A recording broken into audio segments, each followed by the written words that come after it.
بسم اللہ الرحمن الرحیم۔ السلام علیکم دوستوں آج میں آپ کو حضرت امام حسین علیہ السلام کا واقعہ سناؤں گا۔ حضرت امام حسین علیہ السلام 3 شعبان 4 ہجری یعنی 10 جنوری 626 عیسوی کو مدینہ منورہ میں پیدا ہوئے۔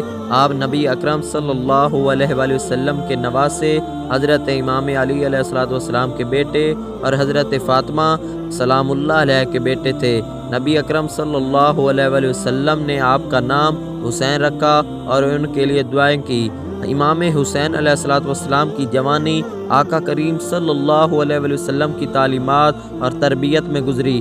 نبی اکرم صلی اللہ علیہ وآلہ وسلم نے انہیں اور ان کے بھائی حضرت امام حسن علیہ السلام کو جنت کے نوجوانوں کا سردار مقرر کر دیا۔ حضرت امام حسین نے یزید کی بیعت سے انکار کر دیا کیونکہ وہ اس کی حکومت کو غیر اسلامی اور ظالم سمجھتے تھے۔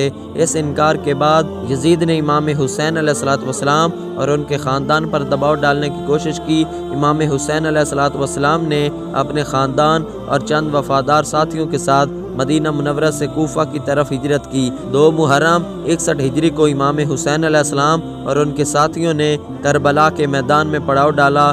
یزید کی فوج نے امام حسین کے قافلے کو گھیرے میں لے لیا اور ان پر پانی کی فراہمی بند کر دی۔ 10 محرم 61 ہجری یعنی 10 اکتوبر 680 عیسوی کو کربلا میں معرکہ برپا ہوا۔ امام حسین اور ان کے ساتھیوں نے بے مثال بہادری اور استقامت کا مظاہرہ کیا۔ ایک ایک کر کے امام حسین کے وفادار ساتھی شہید ہوتے گئے، یہاں تک کہ امام حسین بھی شہید ہو گئے۔ امام حسین کی شہادت کے وقت ان کی جسم پر بے شمار زخم تھے۔ ان کی شہادت نے مسلمانوں کو گہرے صدمے میں مبتلا کر دیا اور ان کی قربانی کو آج تک یاد رکھا جاتا ہے۔ امام حسین علیہ السلام کی شہادت کے بعد ان کے خاندان کے افراد کو قیدی بنا کر یزید کے دربار میں پیش کیا گیا۔ امام حسین علیہ السلام کی بہن حضرت زینب سلام اللہ علیہ نے بہادری اور صبر کے ساتھ ان حالات کا سامنا کیا۔